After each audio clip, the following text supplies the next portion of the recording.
with safeguarding the freedom and integrity of the press, the Press Council of India was founded on this day in 1966.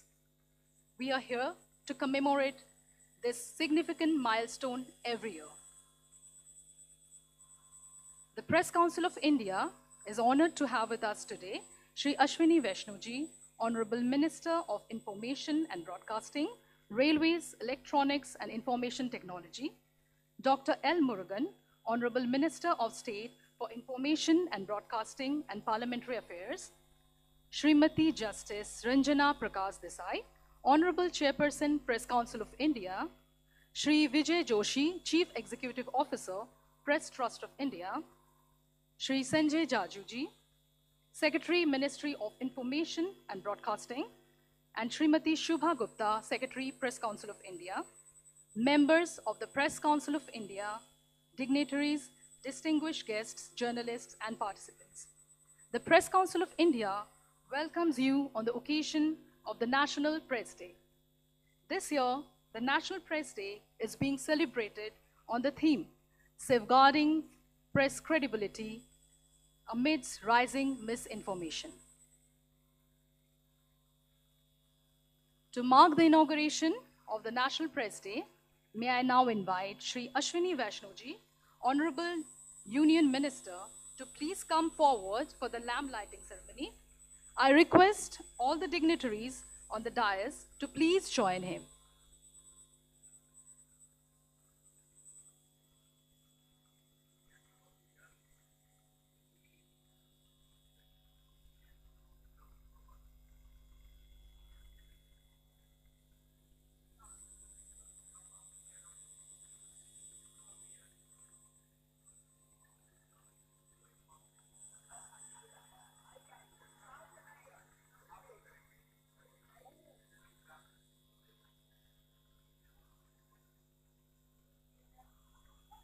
Please, some applause, please.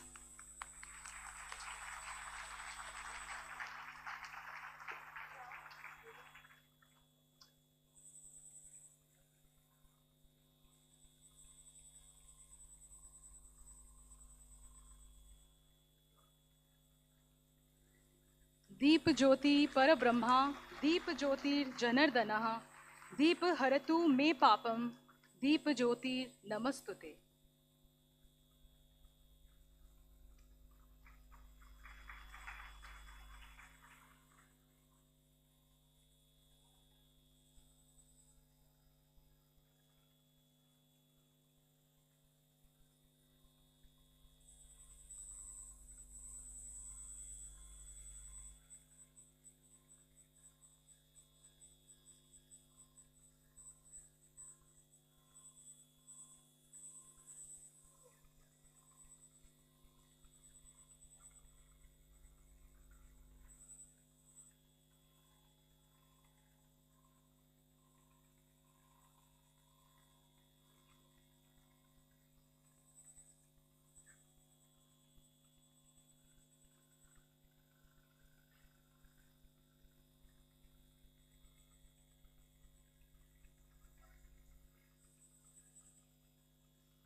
Thank you all.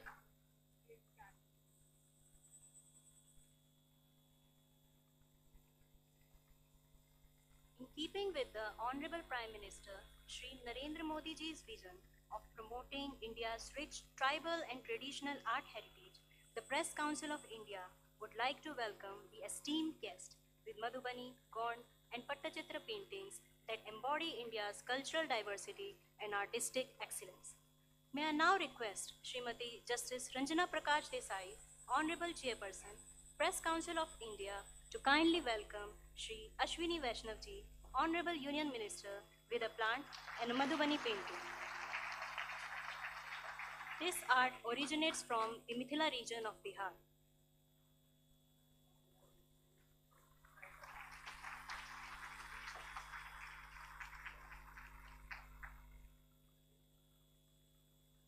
May I once again request the Honorable Chairperson to welcome Dr. L. Murugan, Honorable Union Minister of State with a plant and a Gond painting representing the tribal art form of Madhya Pradesh created by the Gond community.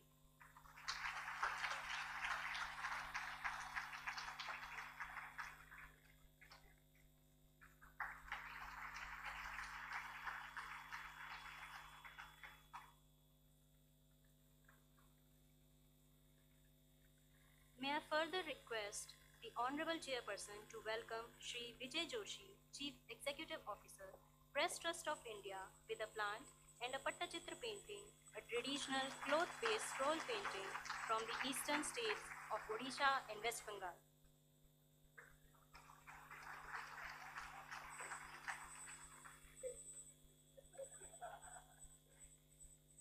May I request Secretary, Press Council of India, to welcome Srimati Justice Ranjana Prakash Desai, Chairperson, Press Council of India, with a plant.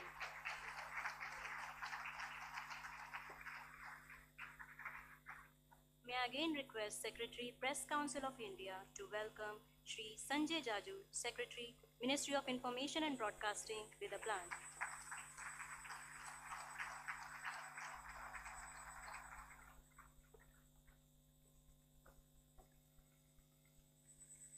May I now invite Srimati Justice Ranjana Prakash Desai, Honorable Chairperson, Press Council of India, to welcome the august gathering.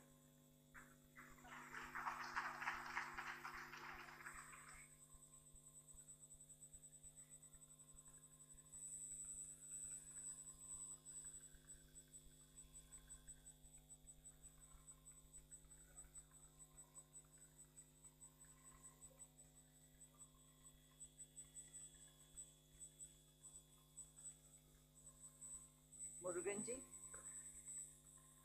to the National Press Day function. I also welcome the keynote speaker, Sri Vijay Joshi, Chief Executive Officer of Press Trust of India. Sir, all of us, particularly the students who are present in large numbers, are eager to hear you on today's important topic, safeguarding press credibility amidst rising misinformation. I also welcome Sri Sanjay Jajuji, Secretary, Ministry of Information and Broadcasting, members of the Press Council, distinguished guests and participants.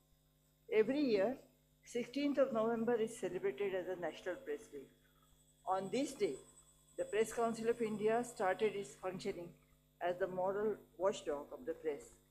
Since its inception, it has been entrusted with the twin responsibility of preserving the freedom of press and maintaining and improving the standards of journalism in India. We all know that journalism is not merely a profession. It is a pursuit for truth and a job that requires courage. It demands integrity, perseverance, and constant commitment to bring accurate information to the public at the right time, enabling citizens to make informed choices. However, at present, the press is facing several challenges. The most worrisome is the loss of press credibility. The arbitrary use of technology in mass communication has led to a growing spread of misinformation. Hence, this issue calls for thoughtful consideration and discussion. Therefore, the theme for this year's National Press Day is Safeguarding Press Credibility Amidst Rising Misinformation. The responsibility of journalists has become more onerous in the present trying times. Their work does not end with reporting an event. It extends to verifying facts, interpret them accurately, and place them in perspective and not create news. Accuracy should be valued more than speed, and truth should be prioritized over trends. At the Press Council of India, we remain steadfast in our commitment to uphold the integrity and independence of the press. Over the recent years, the Council has taken several measures to strengthen journalistic ethics and safeguard press freedom through formation of subcommittees and fact-finding committees from among the Council members who majorly belong to the journalistic fraternity. On these committees, we have co-opted members who are experts on specific matters related to the press to get the best results. During the last year, the Council came out with several studies and recommendations that touch upon every aspect that affects the credibility of the press today. The study report on essential qualifications for correspondents and journalists aims to ensure that journalists are aware of the power of their words and they act responsibly while exercising. The study report on guidelines for the media, police and security forces on reporting from conflict-affected areas focuses on the safety of journalists and maintaining sensitivity and balance while reporting conflict situations. Similarly, studies relating to retrenchment and advertisement policy highlight the need for fairness and financial security so that journalists can work freely and independently. Together, these steps reflect the Council's continuing efforts to improve working conditions, uphold ethics, and strengthen people's trust in the press. The Council also took suo cognizance of several incidents that affected press freedom and credibility, including violence against journalists and ethical lapses in reporting. To further guide the media, the Council issued advisories reminding newspapers to follow the norms of journalistic conduct, to avoid paid news and misleading advertisements, and to observe the Code of Conduct and provisions of the Representation of the People Act 1951 during elections. These advisories aim to encourage responsible and factual reporting, particularly during election time. The norms of journalistic conduct have long stood as the guiding principles of ethical journalism, reminding the press that accuracy be prioritized over speed and that every news report must be verified before publication. It also mentions the significance of correcting any errors or mistakes that creep in publication. It also requires that in such cases there should be expression of regret. Building upon this foundation, the Council has recently approved several additions to the norms of journalistic conduct. The updated norms call for greater care and responsibility in reporting, urging restraint while writing on matters relating to religion or the armed forces, where even a minor inaccuracy can have serious consequences. These norms also lay stress on thorough verification of even advertisements, particularly those relating to employment or online gaming, to ensure that readers are not misled. These steps reaffirm the Council's continued determination to uphold ethical journalism and preserve the standard of the press. The Council also believes that financial independence is directly connected to upholding press credibility. Journalists must be financially secure to be truly free in their work, as financial pressure can affect independence and cloud their judgment. To address this issue, the Council has recommended inclusion of its member in the Central Government Journalistic Welfare Schemes Committee and advise governments of states and union territories to develop and implement group insurance scheme for journalists. To ensure that aspiring journalists are well aware of the ethics of this profession, the Council also conducts internship programs twice a year. These programs offer journalism students from across the country and from various institutes an opportunity to understand the functioning of the Council, the process of research on issues related to press, and the principles that guide ethical journalism. The idea is to prepare the young aspiring journalists to be more aware and better prepared to uphold these values when they step into the field. Through its complaint redressal mechanism, the Council handled more than 1,000 complaints during the year 24 to 25, both the press against curtailment of press freedom and against the press for breaching the norms of journalistic conduct. These actions reflect the Council's continuous commitment to preserving press freedom and maintaining the credibility of the media amid the growing challenge of misinformation.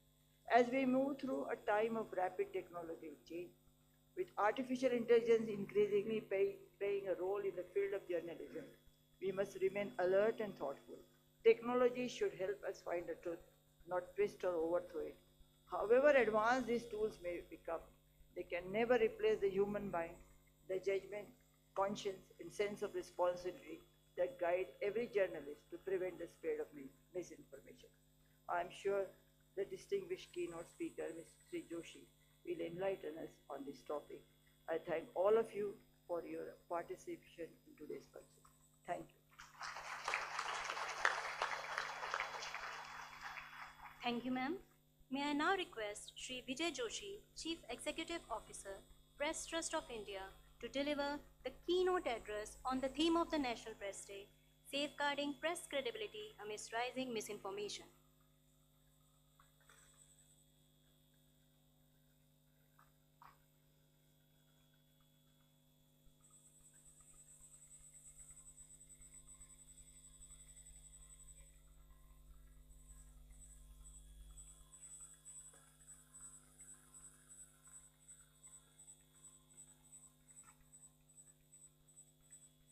माननीय सूचना एवं प्रसारण मंत्री Shri Ashwini Vaishnaw ji, minister of state doctor L Murugan ji, press council of India के अध्यक्ष justice Meena Desai ji, INB secretary Sanjay Jaju ji, PCI secretary Shubha Gupta ji, और मेरे media के साथी और युवा साथी जो मीडिया से जुड़ना चाहते हैं।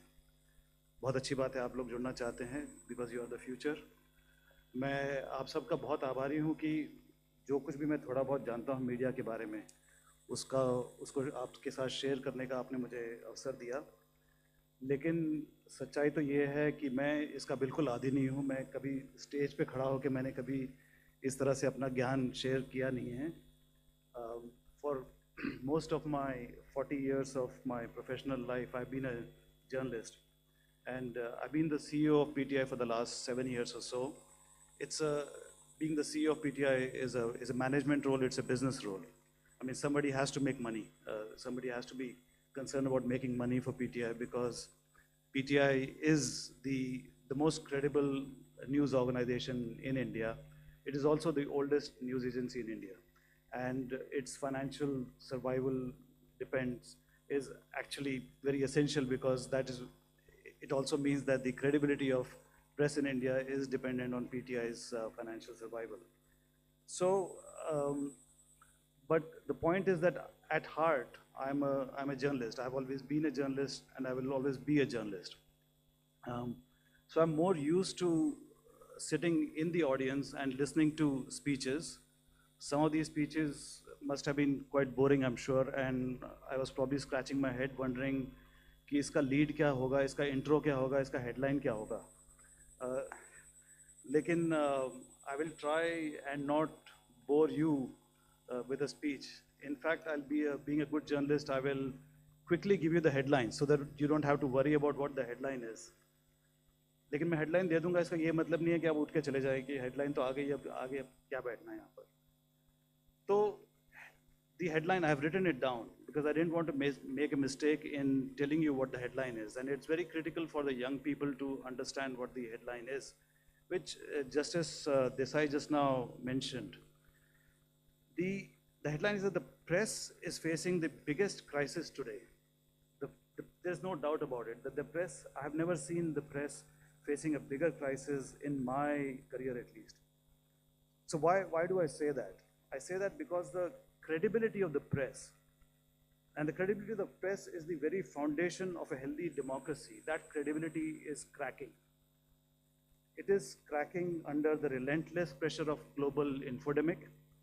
It is cracking under the threat of fake news, and it is cracking under the fake news being aided by the slow creep of artificial intelligence.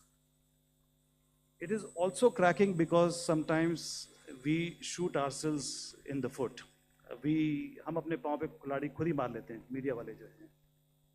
We demean ourselves with our reporting sometimes, or rather our misreporting. We demean ourselves with our indecent rush to be the first to break news. And in the process of breaking news, we throw out of the window the fundamental principle of journalism, which is verify before publishing. This, all the IMC students here and other students must have been told in their first class that you cannot publish without verifying the news. Here, I would like to briefly mention the very shameful episode of the legendary actor Dharmender's purported death. I can see that there is a reaction in the room. We all saw what happened on November 11th. Many media outlets announced that he had died. There was no attribution. This is a fundamental sin in journalism, that you do not publish any news without attribution. We did it. It was just an authoritative flash on the screens that he had died. I believe someone said that their attribution was actually a guard at the hospital who had told them that Dharmender had died, so they went and published it. Anyway, a few hours later, the family had to deny it. How sad is that? Just put yourselves in the shoes of Sunny Deol or the other members of the family. if you were in that situation, your loved one is in the hospital fighting for his or her life, and आपके society में या colony में ये बात फैल जाती है कि वो नहीं रहे और आपको डिनाई करना पड़ रहा हो, तो उनकी मानसिक स्थिति क्या होगी जरा सोचिए। और अगले दिन हुआ क्या, धर्मेंद्र जी को घर वापस लेकर आया गया, एम्बुलेंस में वो घर वापस आए। But there was no apology from us, there was no retraction, we just moved on as if we had not reported it at all. And frankly, I feel embarrassed that my fraternity can do this. But I'm also proud that PTI did not do this. PTI held back and refused to report Dharmendra ji's death because there was no confirmation from anyone authoritative. Unless we know for a fact, we do not report any news. We also did not jump the gun when Poonam Pandey allegedly died. Poonam Pandey का याद है किसी को? पूनम पांडे ने एक अफवाह खुद ही फैला दी थी कि वो मर गई हैं और सब चैनल्स ने रिपोर्ट करना शुरू किया। हमने बहुत कोशिश की पूनम पांडे की डेथ को कंफर्म करने की, लेकिन कहीं से कुछ भी नहीं मिल रहा था, तो हमने नहीं चलाया वो न्यूज़। अगले दिन वो खुद जिंदा होकर वापस आई और उन्होंने कहा कि मैं जिंदा हूँ और मैं कैंसर अवेयरनेस के लिए मैंने प्रैंक खेला। So in this context where the news has become a commodity, has become entertainment, the observance of the National Press Day today becomes even more important. As Justice Desai just now said, it commemorates the day the Press Council began its work as a moral watchdog with two mandates. One was to protect press freedom. The other one, equally important, is to uphold the highest standards of journalistic ethics. To me, nothing is more important to me as a journalist than the ethics. So the National Press Day is more than an anniversary. It's a solemn reminder of the vital role a free press and a responsible press plays in the lifeblood of our nation.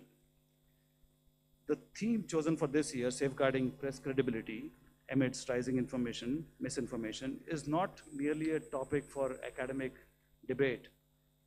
It is a confrontation. It's a confrontation with the most corrosive forces threatening our profession and, by extension, our democracy. Let's take a few minutes to analyze the anatomy of the misinformation crisis. Now, for generations, the press has served as a connective tissue for our society. It has been the eyes and ears of our citizen, a platform for public discourse, and a mechanism for accountability.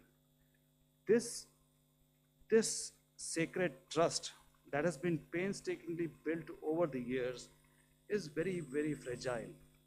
And that fragile trust is being tested by several enemies. We have the usual suspects. There is the paid news. There is the advertorials masquerading as objective reporting. And then there is the sensationalism of yellow journalism. But the modern crisis runs much deeper. What has happened? The digital age has democratized content creation. Anyone with a mobile phone can become a journalist. And everyone is pretending to be a journalist. But journalism is a profession like medicine, for example. You cannot become a good doctor unless you go to the medical school. You cannot become a good journalist unless you have the training. Just because you have the tools of journalism does not mean that you are a great journalist. So this digital age has also unleashed a tsunami of falsehoods and fake news, often engineered for maximum emotional impact. It spreads like wildfire on social platforms. And it is propelled by algorithms, what do the algorithms do? They prioritize engagement over accuracy. The more the people engage with a news, the more viral it becomes. They don't care a damn whether it is accurate or not. The algorithm will promote it. And these platforms, in their quest for user attention, have created echo chambers that reinforces biases and they shield falsehoods from scrutiny. The more you see it, a particular kind of video, a similar kind of video or news will keep appearing in your feed, and that is the echo chamber. You are only listening to what you want to listen to, what you want to read. But that this distortion of public understanding has real world consequences. It's not a game, it's not a video game कि आज हमने गलत खबर देख ली और आगे बढ़ गए. नहीं, it has got real world consequences in our society. It can incite violence, it can undermine public health initiatives as we saw during Corona time. It can disrupt social harmony, and most dangerously, it can erode faith in democratic institutions. When citizens cannot distinguish between fact and fiction, the very basis of informed consent, which is the cornerstone of democracy, starts crumbling. And now we are facing a more insidious threat, artificial intelligence. The rise of deepfake technology represents a quantum leap in the sophistication of disinformation. We have already seen digitally altered videos of public figures.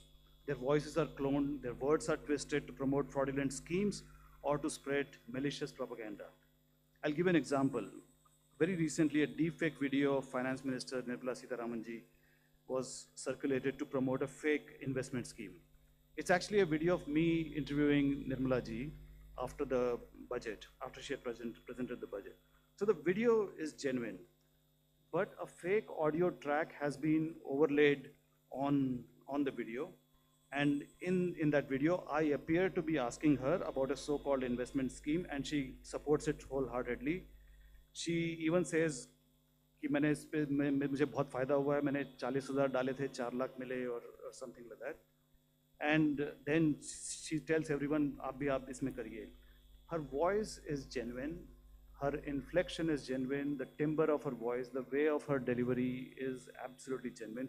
The only flaw I could see, if there was a flaw, was that whoever created the video gave me a Russian accent. अब मैं किस angle से Russian लगता हूँ मुझे पता नहीं, लेकिन इस देश में हर कोई तो पता नहीं होगा कि रशियन एक्सेंट क्या होता होगा. If anyone hears me speaking Russian accent, will assume कि ये है कहीं से, पता नहीं नॉर्थ ईस्ट से है, साउथ से है, कहीं से है, वहाँ मे बी इंग्लिश ऐसे ही बोली जाती है. They will fall for it, and people will fall for it. So thankfully, we managed to get the video removed from the internet before it could do much harm. So what am I saying here? That this is no longer science fiction. The speed at which with this technology is evolving is breathtaking. In your classes, by the time you graduate from your courses or when you had joined, AI has just progressed by leaps and bounds. What you can do with AI today is far, far impressive than it was a year ago. So what is AI doing? It is challenging the very notion of verifiable truth. Earlier we said that we should verify everything.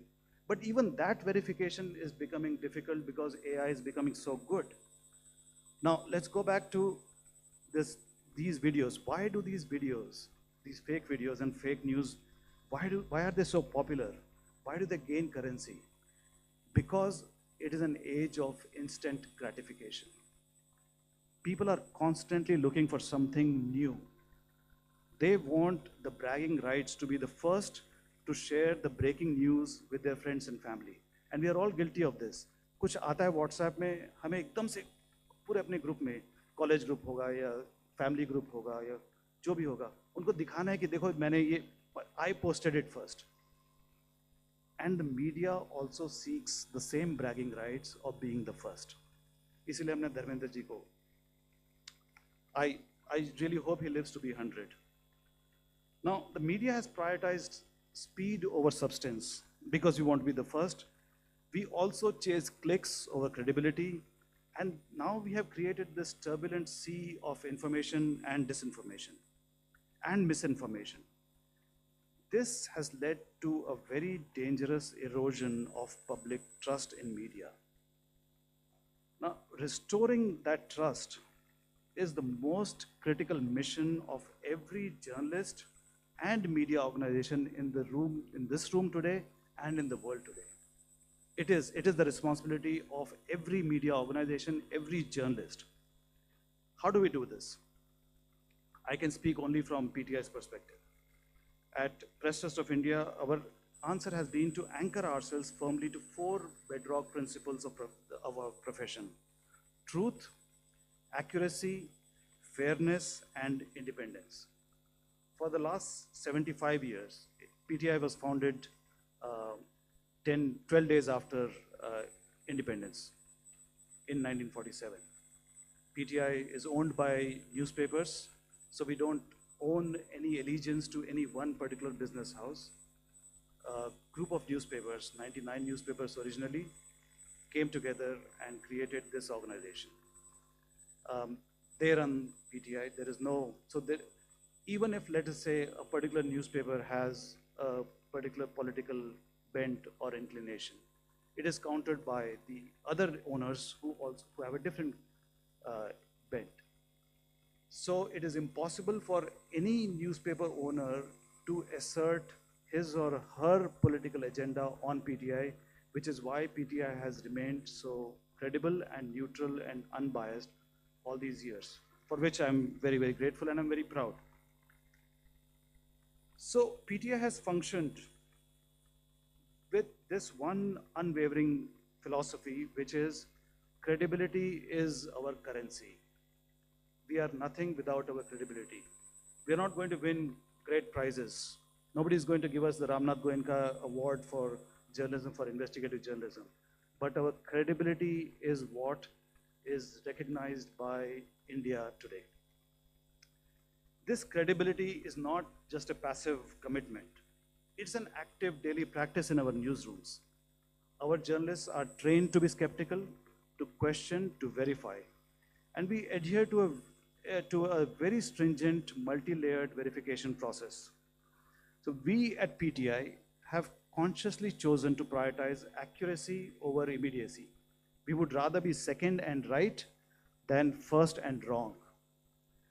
This institutional discipline, this commitment to getting the facts right, has allowed PTI to remain a trusted source of news for millions of Indians and all the media outlets that rely on our service. You go to any newsroom in India today, and they will tell you कि जब तक PTI की खबर नहीं आएगी, हम किसी भी खबर को हम नहीं मान लेते. If they are really keen on having an accurate news out there, they want PTI to appear on the screens, and only then they will publish it. We have also built our credibility by admitting our mistakes when they happen. We are not super gods, we make mistakes. And God knows Ashwini ji's ministry has been a victim of our mistakes a few times. I hope a very few times. But when our mistakes are brought to our notice, we have zero hesitation, zero embarrassment, zero shame in admitting our fault and correcting our story, or providing more balance. Now this brings me to the question of fairness. Everyone wants to be treated fairly. It is a journalist's religion to make her story as fair as possible and bereft of any agenda. So by that yardstick, if an individual has a right to be treated fairly, why not governments? They should, yes, the government should be open to scrutiny by the media, but should they be vilified? No, they should not be vilified with propaganda, with malicious reporting. They have a right to be treated fairly. They should be given a fair opportunity to respond to criticism. They should be given a fair opportunity to present their side of the story also. I want to take a few minutes to talk about PTI fact check. In today's environment, as you know, defending the truth requires more than practicing just these basic fundamental principles of journalism that I talked about are not enough in today's age to verify the truth. Why? Because of AI. You need an active mechanism to fight the falsehoods. So recognizing this, we established the PTI Fact Check Desk. It's a specialized unit of certified journalists armed with advanced tools of traditional reporting to combat the deluge of misinformation. AI is causing misinformation. We are using AI to fight the misinformation. So our teams work tirelessly to monitor, investigate, and debunk viral claims that threaten to mislead the public. And we don't just label something false. If something is brought to our notice, we don't simply say it is false, put a stamp and say it is wrong.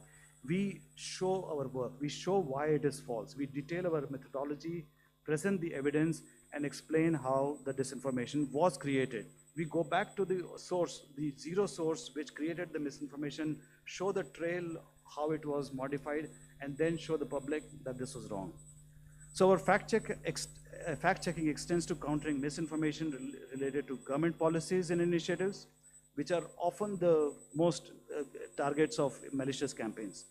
Fraudsters often use the name of government schemes to create scams, as I just mentioned about Nirmalaji's video. We have debunked several such claims. I mean, very recently there was a video of Prime Minister Modi promising free bikes during his rally in Bihar. We investigated that, found it to be completely false, and then we informed our subscribers that this was wrong. And this misinformation and the fake videos, the challenge intensifies during times of national crisis. During Operation Sindoor, we saw a coordinated onslaught of disinformation from handles across the border. And PTI came in, stepped in, and debunked many of those videos. One of them was a digitally altered video of the Chief of the Defense Staff. He's apparently admitting the loss of Rafale jets in Operation Sindoor, and that claim was categorically denied. So what is the path forward? I believe it's a collective responsibility. The fight against misinformation cannot be won in isolation. It requires a multi-pronged collaborative effort. First, as news organizations, we must invest in our greatest asset. Who are our greatest asset? The journalists, the future journalists. So at PTI, we have a comprehensive continuous media literacy awareness drive within the newsrooms. We need to equip every reporter, every editor, every desk with the skills to identify sophisticated disinformation, understand the mechanics of deepfakes, use the latest verification tools, and teach them the importance of ethical journalism. To me, that is the most important criteria. Ethics is what is journalism based on. So the modern journalist has to be both a storyteller as well as a digital detective. You have to be a detective to find out where the falsehoods are coming from. Third, we must champion media literacy on a national scale. News agencies like PTI play a vital role, but we must work in concert with educational institutions, technology platforms, and the government. We need to empower citizens starting from a very young age, from class 5 onwards in schools, with the critical thinking necessary to navigate the digital world responsibly. No single newsroom or fact-check unit can handle all the misinformation alone by itself. We need partnerships among media, civil society, platforms, government, and academia. So amid all these pressures that I talked about, commercials pressure, political pressure, or speed, news organizations must continue to uphold accuracy, impartiality, and accountability. That is the core of credibility. Finally, we must demand accountability from the platforms that have become the primary vectors of misinformation. While we value freedom of expression, the freedom cannot be a license to pollute the information ecosystem with impunity. There must be a greater commitment from social media giants and mainstream media ourselves to curb the spread of harmful falsehoods and disinformation on their platforms. Friends, the challenges before are daunting, but they're not insurmountable. I know it's a cliche. Every speech will have this line that it is daunting but not insurmountable. But this is not a cliche at all. The very existence of the Press Council of India, the Press Trust of India, and our gathering here today is a testament to our collective will to uphold the noble tenets of our profession. And let this National Press Day be a moment of introspection. It should also be a clarion call for action. So let us renew our pledge to the foundational principles of journalism, a commitment to be patient in our pursuit of truth, a pledge to be transparent in our methods, a pledge to be courageous in the face of intimidation, and above all, a commitment to serve the public with unwavering integrity. When a news agency like PTI stands firm on factual reporting, it serves not only its subscribers and clients, but also the country at large. On National Press Day, we should remind ourselves of this critical fact. the press is not simply a business. It is a public service. It is a trust. And I look forward to the day when the public says, I trust the news. Thank you.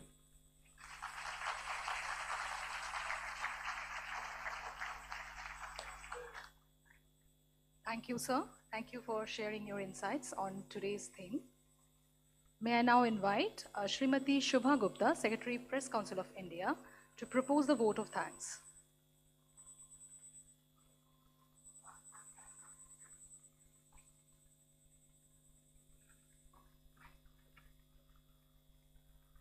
Esteemed guests, media persons, colleagues, and young friends, it is my privilege to propose the vote of thanks on behalf of the Press Council of India after this enlightening and thought-provoking function. The views expressed today on the topic, safeguarding press credibility amidst rising misinformation, are of immense importance to the future of journalism. First and foremost, I extend our sincere gratitude to our esteemed chief guest, Shri Ashwini Vaishnav, Honorable Minister of Information and Broadcasting, Railways, and Electronics and Information Technology, for gracing this event. Sir, we deeply appreciate your dedication to ensuring that the essential role of the press in creating a knowledge-based society and in shaping public opinion remain undiluted. A special thanks to our guest of honor, Dr. L. Murugan, Honorable Minister of State for Information and Broadcasting and Parliamentary Affairs, for his unwavering support to the cause of a free and responsible press in India. We are also deeply thankful to the keynote speaker, Shri Vijay Joshi, Chief Executive Officer, Press Trust of India, PTI, who offered his expert views on how the journalists and media practitioners can uphold the integrity of the press in the face of growing misinformation. His thoughts and experiences have provided us with not just insights, but also practical solutions on safeguarding credibility in a rapidly changing media landscape. We extend our gratitude to Shri Sanjay Jaju, Secretary, Ministry of Information and Broadcasting, for graciously sparing time from his busy schedule to be with us today. I would like to express our heartfelt thanks to our Honorable Chairperson, Justice Srimati Ranjana Prakash Desai, whose guidance and leadership have been a constant source of inspiration. Ma'am, your vision for strengthening the role of the press and supporting its credibility in these challenging times continues to drive us towards excellence. I would also like to thank the media persons and students of journalism present here today. Your presence and engagement with today's theme show your commitment to address the challenges faced as a media professional. Together, we can create a more responsible and ethical media environment that upholds truth and accuracy. I would like to extend my gratitude to all the esteemed members and media persons who have been and continue to be associated with the Press Council of India. Your continued engagement with the Press Council is what drives its mission to uphold the credibility and integrity of journalism. A big thanks to all the officers and staff of the Press Council of India and to the staff of the National Media Center for their wholehearted cooperation in organizing this event successfully. As we conclude today's event, let us all leave with renewed commitment to the ethical principles of journalism. The rising tide of misinformation may be a challenge, but together we can navigate the storm and safeguard the credibility of the press. On behalf of the Press Council of India, I once again convey our appreciation to all of you for participating in this event. Thank you.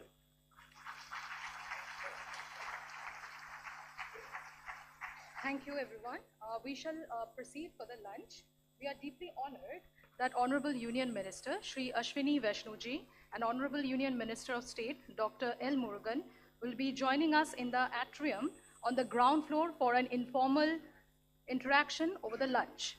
May I kindly request all media persons, esteemed officers, and respected college faculty members only to please make your way to the atrium, which is in the ground floor.